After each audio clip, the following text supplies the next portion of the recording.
The CBS Radio Mystery Theater presents...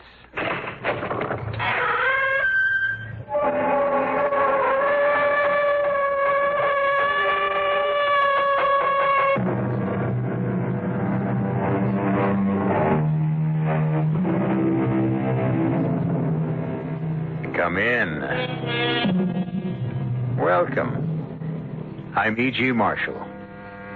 I invite you now to join your imagination with that of Edgar Allan Poe, so that together you can create a tale of intense horror, to say nothing of mystery. You would have no better companion for such a joint venture, surely, because in all the world there's never been a more accomplished master of the macabre, the terrifying, the grisly. Master, did I say? Correction. Genius. In proof of which, listen. Come, Elvira. Let's go to our cabin and get a good night's rest for a change. I'm tired of walking this deck in the fog. Chilled to the bone. I don't want to go to our cabin, but... well, there's no place else, I suppose.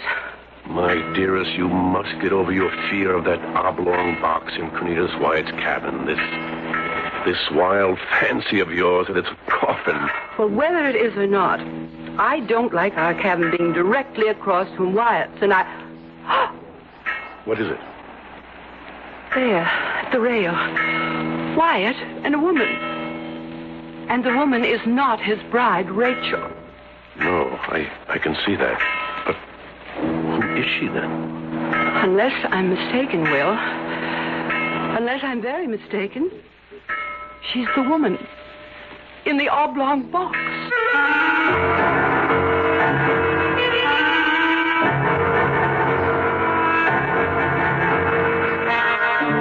Our mystery drama, The Oblong Box, was adapted especially for the Mystery Theater from the Edgar Allan Poe classic by George Lothar and stars Richard Mulligan.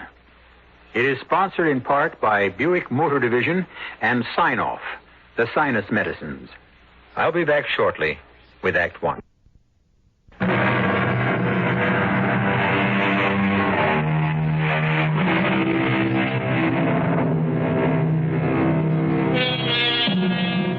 I've brought you in the course of our association many a strange and terror-ridden tale, but believe me, none that can surpass that which you're about to hear. It begins aboard the sailing ship Independence in the harbor of Charleston, South Carolina, in June of 1897.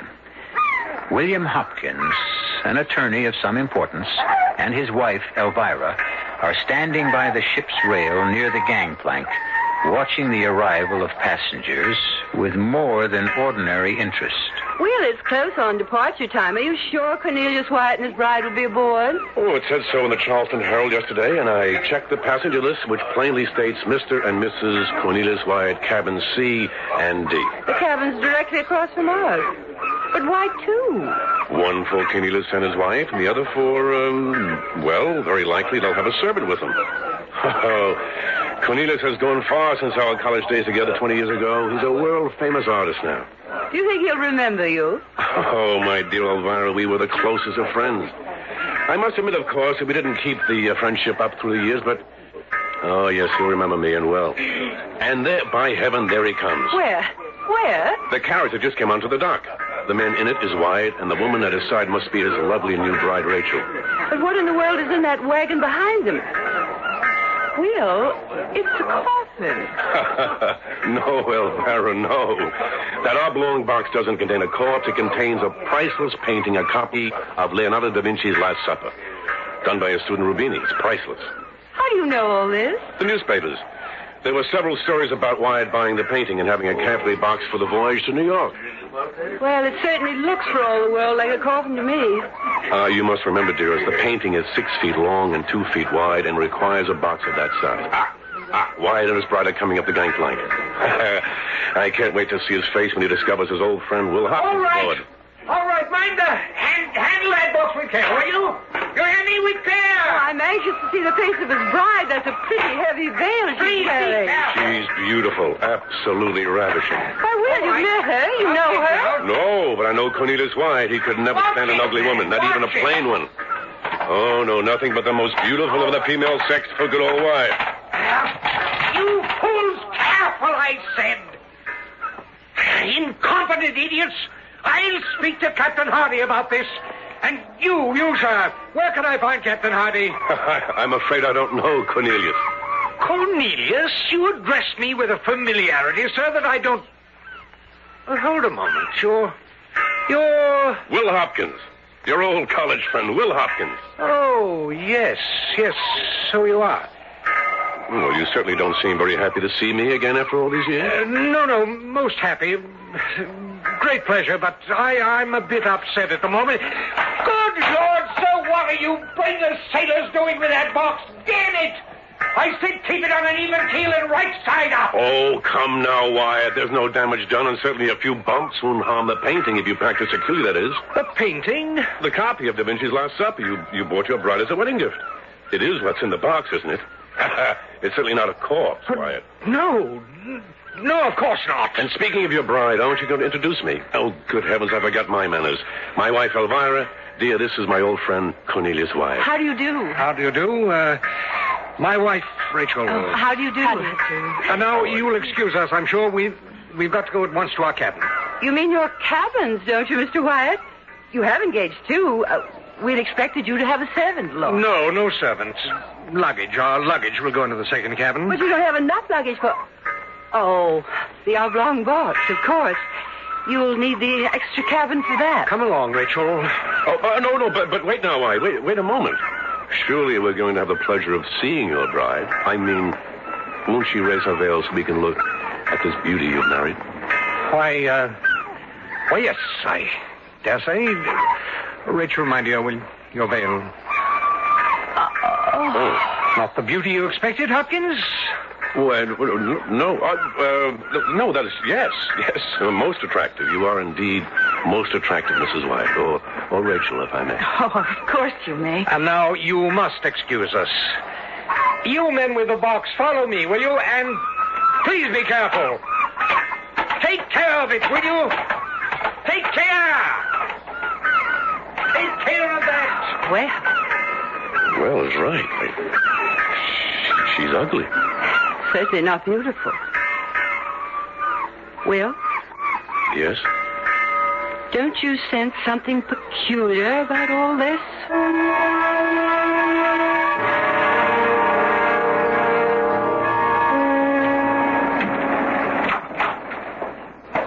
Will? Something wrong, Elvira? The Oblong Box, it's in their cabin. In the same cabin the Wyatts occupy? Yes. How do you know? Seems to me Wyatt's gone out of his way to keep their door closed at all times. Well, just as I was coming down from my stroll on deck, their door opened, and I saw Rachel go into the other cabin to get something from their luggage, I suppose. And before Mr. White could close the door, I saw it. The box. But that makes no sense. These cabins are anything but spacious. In fact, they're downright tiny. That box must occupy practically the entire cabin. Well, it does. That's why it took Mr. White some moments to close the door. He nearly fell over the box. Well, this is the damnedest thing I've ever heard. They engage two cabins and use the extra one for only a couple of pieces of luggage and keep the box in their cabin. Well, it's idiocy, unless... Yes? That must be it. The painting is so valuable. In fact, Elvira, it's beyond price. Wyatt wouldn't even run the risk of letting it out of his sight, which reminds me... What do you say we have a look at it?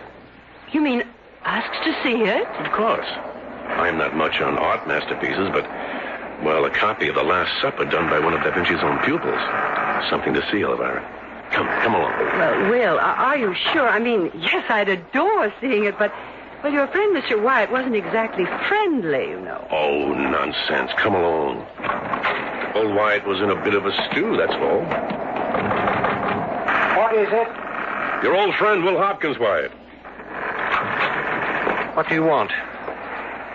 Well, nothing, Wyatt. Nothing at all, if you're going to continue to be so standoffish. Well, I didn't mean to. I'm sorry, Hopkins. Really, I am. It's just that... Well, I've had a good many problems these past few weeks, and my nerves are a bit raw, I'm afraid. I'm truly sorry. No, I am. Sorry I said what I did. After all, I ought to know you better. I would ask you and your wife in, but as you can see, there's scarcely room to move about because of the box. Oh, that's what we came about, Mr. Wyatt. Meaning what, Mrs. Hopkins? Why, Will thought you wouldn't mind if we had a look at the painting. Oh, I see. And can we? No, I'm sorry. It's out of the question. You see, I had to adopt extreme precautions in creating it, especially to guard against the dampness of a 6-day voyage to New York. The box is sealed. If I remove the lid, the seal will be broken. Sealed? You don't say. With melted wax. Believe me, I'd be more than glad to show you the painting, old friend, but it simply can't be done. Oh, I understand. I'm sorry. It must be that way, Hopkins, but that's the size of it. Would you excuse me now? I have matters to attend to. Certainly, Mr. Wyatt. Of course. I'm sorry, Elvira, that we couldn't, What's wrong? Strange. Very strange. Oh, now, will you stop? There's nothing strange about not wanting to open a box he's going to infinite pains to seal with melted wax. But it isn't sealed with melted wax or anything else.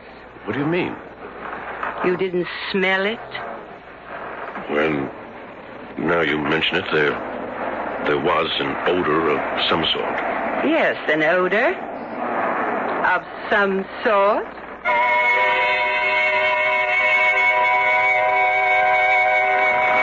Come to bed, Will. It's 11 o'clock. Don't know, Elvira. Thought I might take a stroll on deck before turning in. Oh, no. Do you think that's wise? There's a gale blowing. Elvira, when it comes to exaggeration, no one can match you. I'd hardly call that a gale out there. A stiff wind, perhaps, but not a gale. When it comes to splitting hairs, what's the difference between a gale and a stiff wind? I wouldn't know. Did you hear anything more about that leak in the hold? Oh, yes. I talked to Captain Hardy. No problem. They caulked it without much trouble. Strange, though, that... All right, I'm sorry. But it is strange that this ship was in dry dock for 3 weeks being recaulked before we sailed. Oh, that's the kind of world we live in, Elvira. Nobody cares about doing a good workmanlike job anymore. I'm going on deck for around 10, 15 minutes. Oh, do be careful, Will. Don't get blown overboard by that stiff wind. Oh, don't worry. What? Will? But what is it? Well, this is the damnedest thing. The damnedest thing. What? Wait a minute, wait. Well, I'll be... Will Hopkins, if you don't tell me what you... Rachel Wyatt.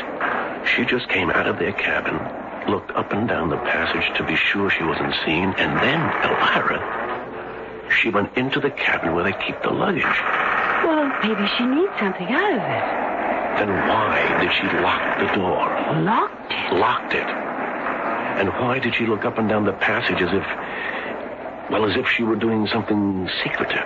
Well, since I'm no longer permitted to say I think something is strange. Shh, listen. What is that? It's coming from the Wyatt cabin, and it sounds to me as if Wyatt's prying off the lid of that oblong box. You're right. That's exactly what it sounds like. Exactly what it was. Then it couldn't have been sealed. I told you that. But why would he lie? Especially to an old friend. Well, Will, I may be given to exaggeration, but you are naive. Cornelius Wyatt no longer considers you an old friend or even a friend. He doesn't want anything to do with you. As for why he lied because he doesn't want you or me or anyone else to know what's in that box. What's really in that box. Shh, listen. What's that? What's he saying? He's crying as if his heart would break. Kill me. This is terrible. Poor Wyatt. He's in agony, Elvira. Yes, I can hear him. Poor man. Will, what is he crying over? It can't be the painting, even if it had been damaged when those sailors bumped the box. Elvira, it can't be that. It isn't. Isn't? I told you I've had this feeling all along. This sense of something. You know. And now I'm sure. It isn't a painting that's in that box, Will. It's a corpse. A corpse? And the question that I've been asking myself all along is, whose corpse?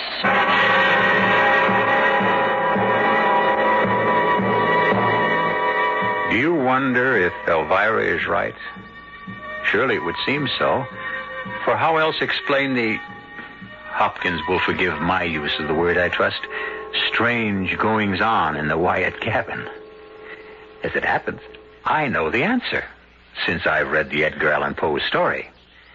If you haven't, you must wait till I return shortly with Act 2.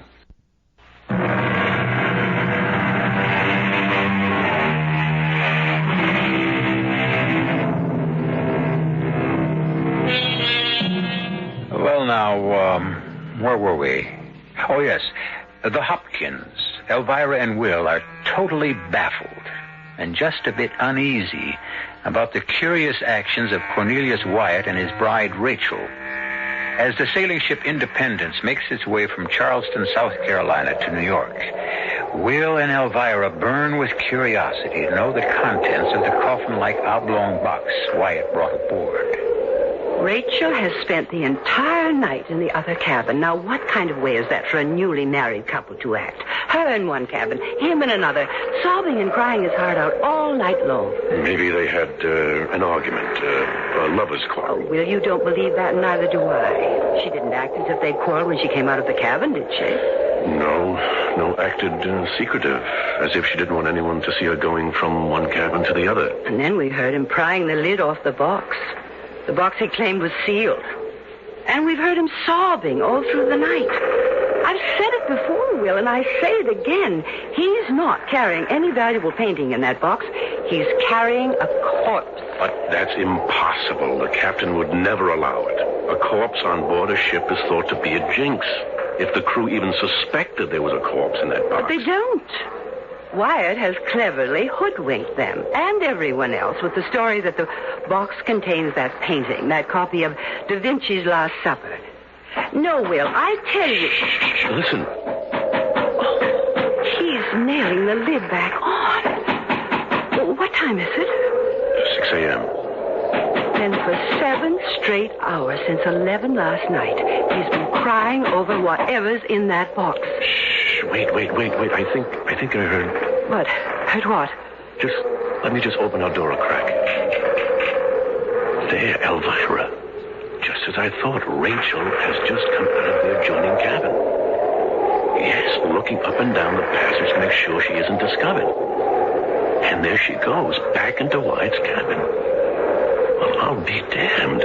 I'm frightened. Right down to my toes. Frightened to death.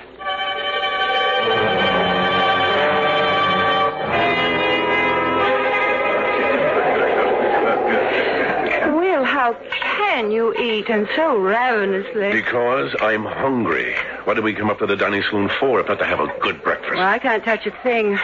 After the goings-on last night and now hearing that foremast split and we're...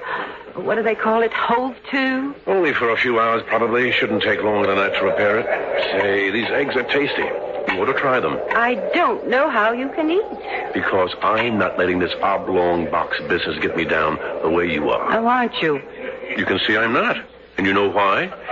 Because I've decided to take the bull by the horns and find out what is in that box before this day is out. That's why. And how exactly do you propose to do that? Don't know yet. Got to figure it out.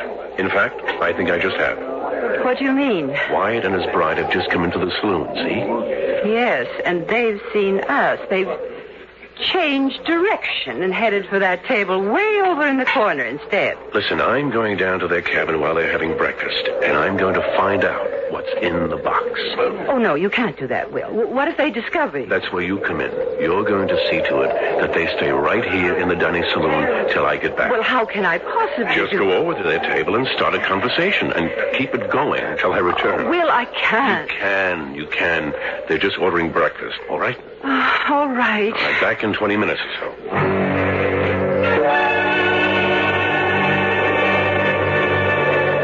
Good morning. Morning. Oh, good morning, Mrs. Hopkins. Do you mind if I join you? Why, Well, Will's gone for a walk on deck, and I couldn't possibly face that gale out there. I suppose you heard about the foremast splitting during the night. Oh, did it? Well, no, we hadn't heard. Oh, it's nothing to worry about, Will says. Says they'll have it repaired in a matter of hours. And...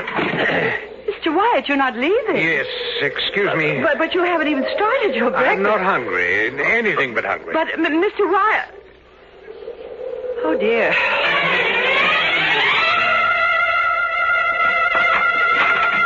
What in the... Hopkins, what the devil are you doing in my cabin? Wyatt, What are you doing with that knife in your hand?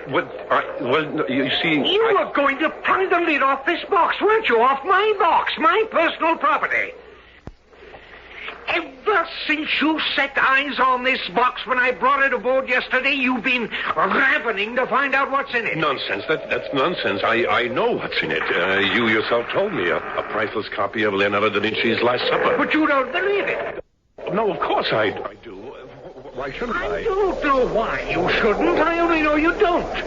Why else would you sneak into my cabin and try to pry open the box in my absence? I didn't try to... All right, White, I did. I'm sorry. I apologize. It was the wrong thing to do, but, well, damn it, man, I would like to have a look at that painting. Get out of my cabin. Get out this instant. And while you're about it, get out of my life. Why, you don't mean that.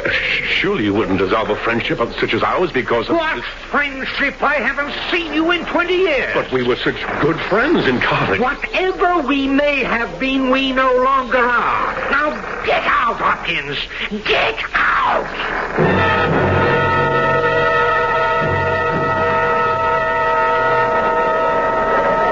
Mrs. Wyatt, how nice to find you here in the lounge. Oh, Mrs. Hopkins.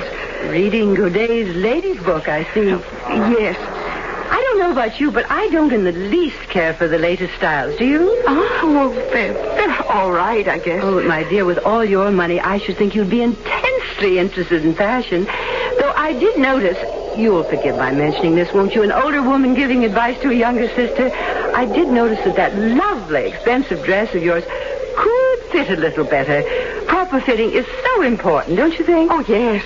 Yes, I just didn't have time to get it fit properly before we left Charleston. Oh, you don't mind my mentioning it, do you? A little sound advice from an old married woman. Oh, you're not old, Mom. Mrs. Hopkins. I mean old married. Married many more years than you and Mr. Wyatt. In fact, you're not married even a week, are you? Oh, a few days or so. Happy days, I'm sure. Oh, yes. And nice? Mr. Wyatt. Mrs. Hopkins? Your dear wife and I were just discussing... I would prefer, Mrs. Hopkins, that my wife and you discuss nothing, either now or at any other time. Why, Mr. Wyatt... I have already made plain to your husband, as I'm sure he will inform you, that I no longer consider him my friend and wish to have nothing whatever to do with him. And that, madam, applies to you as well. Come, Rachel. Yes, sir. I mean, Cornelius.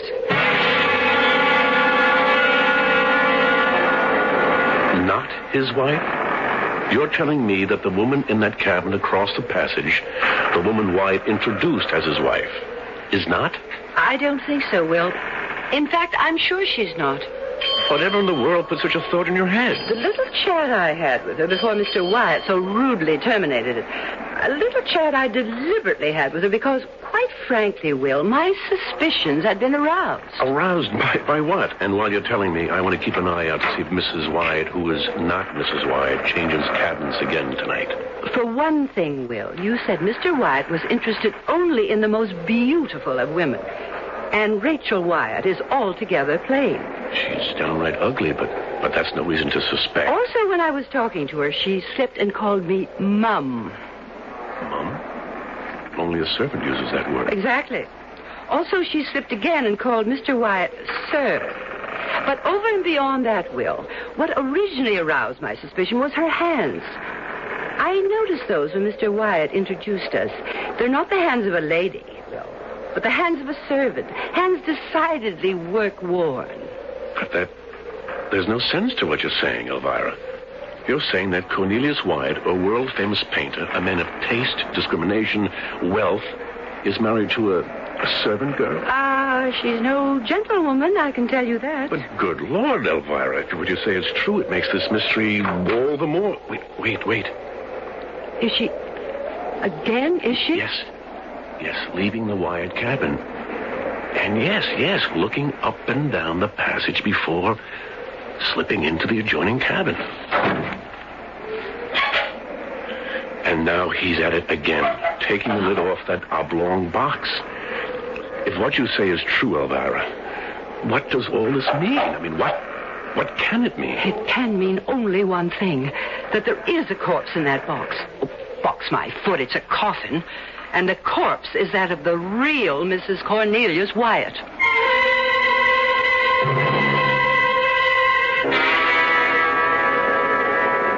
We'll come to bed. It's no affair of ours. Maybe not of yours, but it is of mine.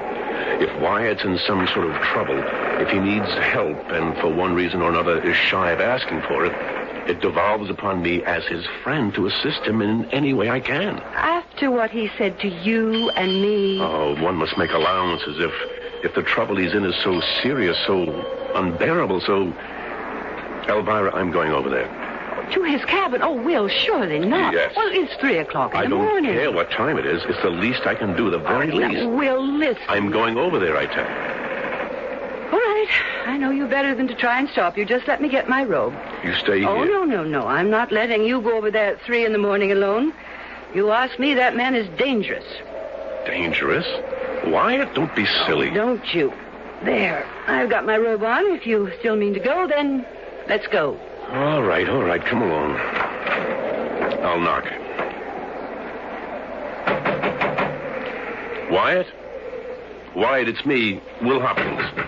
Open up. Wyatt, do you hear me? It's very quiet in there, not like last night when he spent the whole night crying and sobbing and carrying on like I don't know what. Wyatt? Let's go in, Elvira. Will, the cabin's empty. And so is the box. What? Look, the box is open and there's nothing in it. Neither a painting nor a corpse.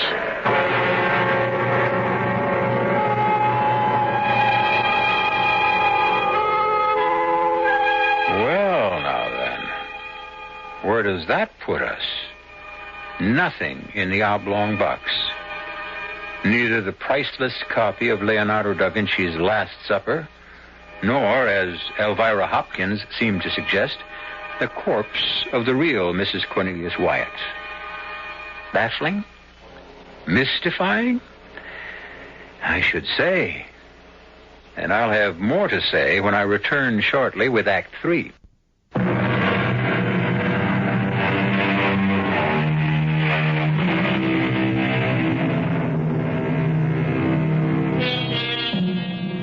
Surprise. Shock is the word to describe the feelings of Elvira and Will Hopkins when they discover that the coffin-like oblong box contains neither that priceless painting nor a corpse. My bump of curiosity is as fully developed as anyone's, I'd say, and frankly, at that point, I'd have dropped the whole business. But not Elvira and Will Hopkins. Not only had their curiosity been sharpened to a keen edge, but, as Will said... Wyatt's in trouble, Elvira. Serious trouble. But there's nothing in the box, so why do you think he's in trouble? Because there was something in it, and whatever it was, he acted, well, damn strange. He said it contained a valuable copy of Da Vinci's Last Supper, and he couldn't open it because it had been sealed against the sea air with melted wax. But he's opened it each night since we left Charleston. And has sobbed his heart out all night long. Whatever he was sobbing over was in this oblong box, and it isn't here now. Where is it? And where's Wyatt at this hour of the morning? 3 a.m.? I tell you, he's in trouble. I feel it in my bones. Will, someone's coming. Rachel. Mrs. Wyatt from the other cabin. If she is Mrs. Wyatt, which I doubt. What are you doing here, Mr. Wyatt? My husband's cabin. The box. The box. What about the box, Mrs. Wyatt? Empty. Oh, God, I knew it. You what? He's gone mad. I knew he would. In my soul, I knew it. Now he has. God, he has. Why do you think that? The box. The empty box. What about the empty box? I can't bear it anymore. I can't. Here. Now, Mrs. Wyatt, try to control yourself. He's mad. Gone mad. He's gone mad. I'm sorry, but you must pull yourself together if you want us to help you. Help me. You can't help me. You can't help him. It's too late. It's too late. His mind is broken. But why? Because of what? Oh, leave me alone. Please, leave me alone. Well, I think we'd better find Captain Hardy. I think we better find Wyatt. I'm going up on deck to see if I can locate him. I'm coming with you. Cold and windy up on deck. Maybe you better stay here. Right now, Will, I'm not staying alone anywhere.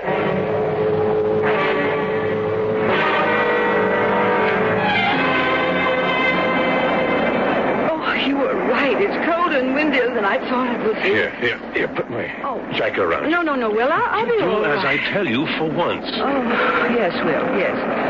Oh, thank you, dear. That is better. Now, come on. Let's see if we can find him. Will. Well, there he is, standing at the rail, gazing off across the water. There's someone with him. A woman standing beside him. One of the passengers. Maybe.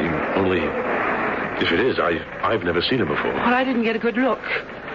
Well, you will as soon as that light from the port side lamp falls across her face again. There. Yes. Oh, I see her clearly now. Well, I've never seen anyone so beautiful. She's ravishing. She's that, all right. Absolutely lovely face. That long blonde hair blowing in the breeze. No wonder he was holding her close to him. Arm around her waist and... Oh, hey, look. Kissing her now. Well, that's one for the books. If the woman he came aboard with, the woman he claims is his wife, if she is his wife, then what is he doing up here on deck with her? You got me. And she isn't one of the passengers, or if she is, this is the first time I've seen her. Then who the devil can she be? Oh, good Lord. Elvira? I think I'm going to faint. Take me below to our cabin. Yes, but Well, what is it? A terrible thought, a horrible thought, horrible. What horrible thought? Thought that whoever she is, or whatever she is, Will, she must have been in that box.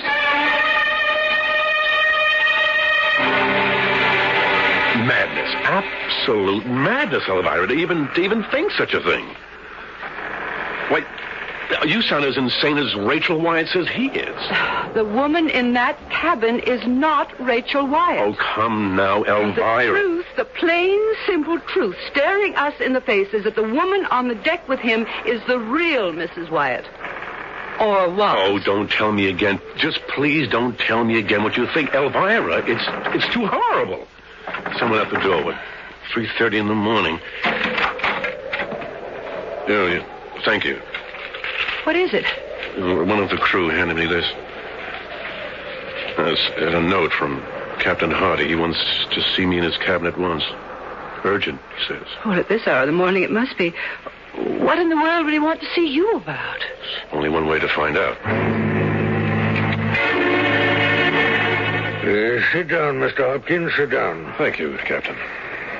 Mr. Hopkins, as you know, we've had nothing but bad weather and bad luck since leaving Charleston Harbor 3 days ago.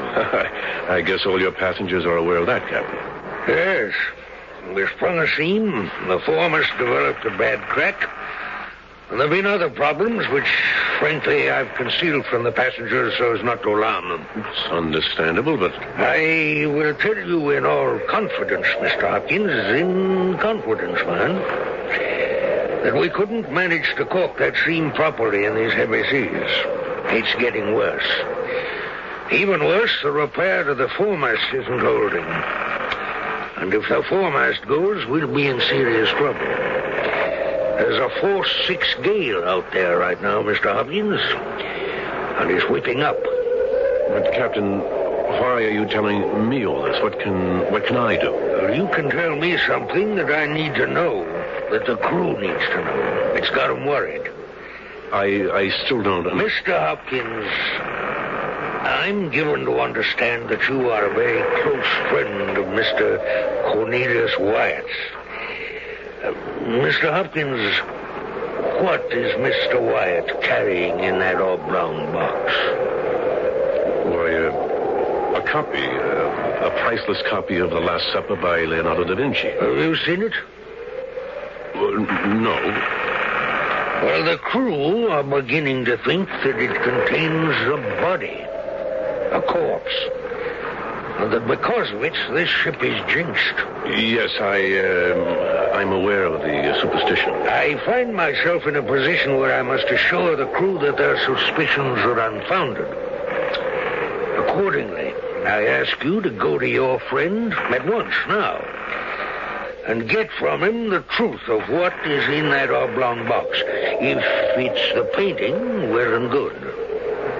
And if it's a corpse? Well, then I shall be well within my rights as captain of this vessel to take proper action. And that would be? To consign the body to the sea. For God's sakes, Elvira, what sense is there in asking Wyatt to show me what's in the box when he's damn well going to refuse? And when we've got a pretty good idea of what is in the box? Then you agree with me finally. You think it's a corpse. I don't. I think it's the woman we saw on deck with Wyatt. And you know the thought that crossed my mind about that. A thought too horrible, just too revolting, gruesome even to contemplate. Who would take a corpse on deck? Who would make love to a corpse? A madman would. A man who'd gone out of his mind. Will, what was that? If you ask me, Captain Hardy's worst fears have been realized. The foremast is broken. Will, that bell. Will, isn't that the signal for the boat station? God help us, it is. Oh, Will, what's going to happen to us? What are we going to do? Head for our boat station, that's what. Come on, come on. Oh, wait, my jewelry. The hell with the jewelry, woman. Come on. Now, who can that be? Oh, Mr. Hopkins, help me. Help me. Mrs. Wyatt. I'm not Mrs. Wyatt. I'm not his wife. I'm only a servant. A married servant. Oh, help me. He's gone bad. Not his wife. His servant. Hers. Rachel Carruthers. Her servant. So she died within 2 days of her marriage. Died within 2 days? He went out of his mind with grief. He didn't know what he was saying or doing. All he knew, all he could think of was they'd planned this voyage for their honeymoon, and there was no stopping him. He would take her on the honeymoon he promised. Take her dead or alive. Take her dead. God in heaven, how right I was. How horribly right. Never mind that now. We're wasting precious time. Come on. We must get to the lifeboat. But what about him? Him? Wyatt? Yes, he's in there now, sitting beside her coffin. I tried to tell him we were in danger, but he wouldn't listen. All right. I'll see what I can do. Elvira, you and Rachel, Mary, whatever, get to the boat. Oh, but you... I'll join you. Will. I promise I'll join you, but I must try to save Wyatt if I can. Go now, the two of you. Go. No, not without you. Remember, I'll not go without you, Will. Wyatt. Yes? Wyatt, the ship's in danger. It may be foundering. That bell you hear, it's a call to all boat stations. Oh. Wyatt, stop sitting there staring at a corpse. Corpse? The corpse, the body of your wife, your dead wife. She's not dead, Hopkins. That's what they said, the doctors, but they were wrong. Only sleeping. She's only sleeping, Hopkins. And soon she'll wake up very soon now. Wyatt. Isn't she beautiful? Isn't she the loveliest creature you ever seen on this earth, Hopkins? Will you listen to me? The ship is foundering. If we don't get to the boats, we'll drown. Wyatt will drown. Drown? Did you say drown? Yes. Oh, no. Drown. No, Hopkins, she'll not drown. Not my Rachel. Rachel, dear. Can you hear me? Wyatt, what are you doing? Come, darling. Time to wake up. Sweetheart. In heaven's name, man, she's dead. Rachel. Dead, do you hear me? I can't wake her. Deep asleep, in a deep sleep, Hopkins. And help me. How? Lend a hand. I've got to get her on deck into a lifeboat. Can't let her drown. Give me a hand here. You're not going to try to get... What else can I do? She's sound asleep. She's dead. There. She's sitting up. Oh, good Lord. Now we'll just... Hopkins, if you'll only just please help me to get her out of this box. Wyatt, come to your senses. There. She's on her feet. Oh, my Lord. In a deep sleep. But that's all right. I'll walk her. We'll walk her up to the boats. Get your arm around her, Hopkins, on the other side. No. Hopkins, I can do this alone, but it would help if you... No. Damn it, Hopkins! Will you please? No!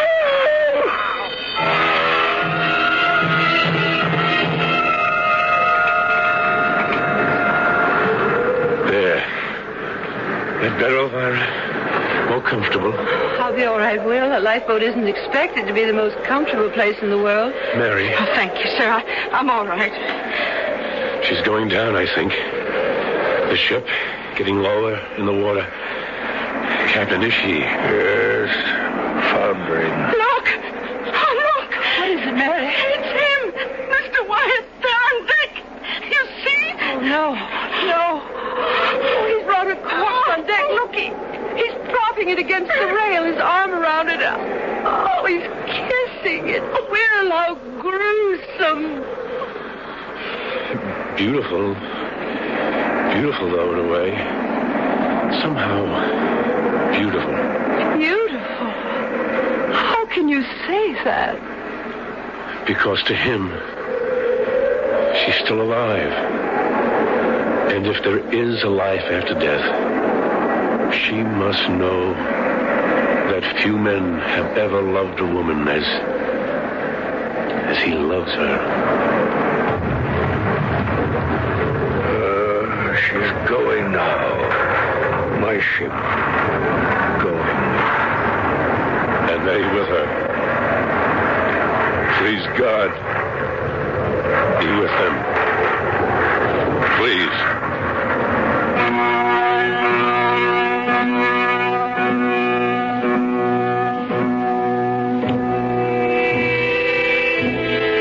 I hope you enjoyed the Oblong Box. And if you did, we'll think for a moment on the memory of Edgar Allan Poe, to whom we owe the macabre pleasure of the last hour.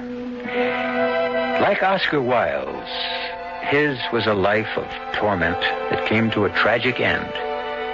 Yet, out of the crucible of his torment and tragedy came infinite pleasure for others.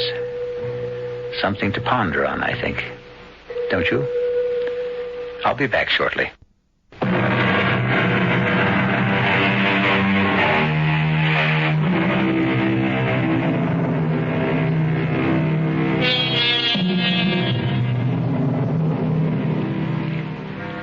I heard recently that a little cottage on the Grand Concourse in the borough of the Bronx, New York City, is to be torn down.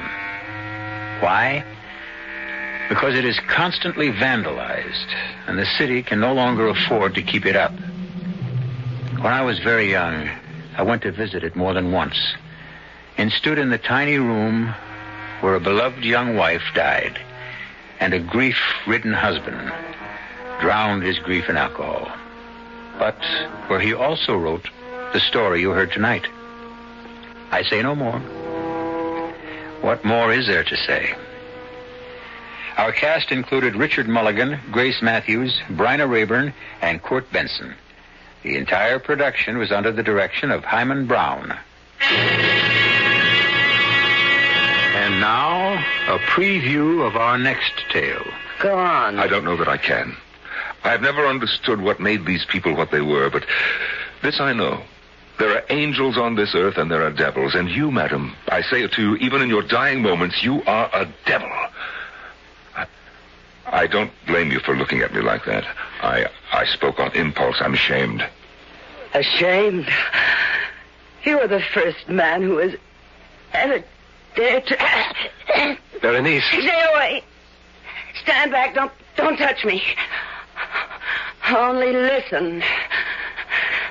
You will be haunted by the magnet that drew you to me. The weapon with which I ruined your life and will destroy you. My smile, Ernest. My smile. No. Look at me. Radio Mystery Theater was sponsored in part by Sign-Off, the Sinus Medicines, and Buick Motor Division. This is E.G. Marshall inviting you to return to our Mystery Theater for another adventure in the macabre. You've been listening to the OTR Gold Network. Find more classic radio at otrgold.com.